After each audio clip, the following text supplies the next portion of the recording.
Ladak India ke her thama purai ke Pakistan tekan dei ke thama ka khaddu ya ke India bat Modi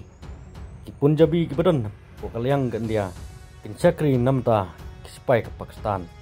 ong upanu we ne pedeng ki ngelam jong ke SFJ lane ke Sikh for Justice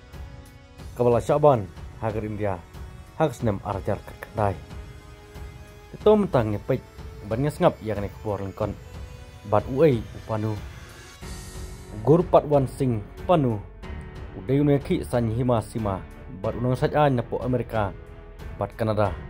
ulang uway nang bakongsan jong gejeki Khalistan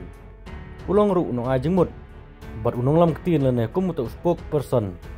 jong keseng SFJ lane ke Sikh for Justice kabathumu berkentiu le bantau ya gari Khalistan kabapura Gurpat wan sing panu ulami pajba agar insan sosial media hadin ke syak tumbor popal gam pada kajing mi pajba ke jumbu ulaong ba ula kamru bagi Punjabi kemudian kalian ke India kaput kin syakri yak sipai Pakistan lar jaga thama ula kamru ba arpo million kisik kin yang berkersan ya gari Pakistan lar jaga thama apa yang ke India berkari Pakistan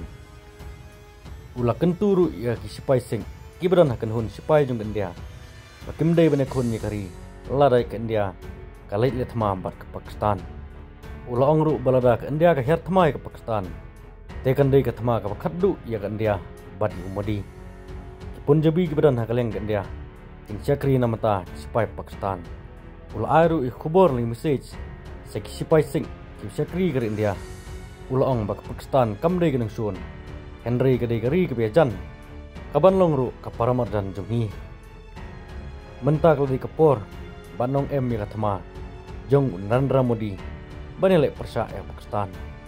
ke Pakistan kamdai kenum sun jungi ke Pakistan kanlong bat kalong gari ke bedel perlong namta ke Jepang Sing bat namta ke Khalistan sisin bala pelaj ya ke Punjab ke Pakistan kanlong ke Paramardan jungi labarap susu une panu Kajingi ki jong kisik namta Khalistan kadai kajingi ki banyo ya jong gari banwat bantau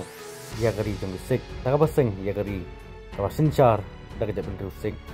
bat kanyam balakot Khalistan gari jong Khalsa ha ka thain Punjab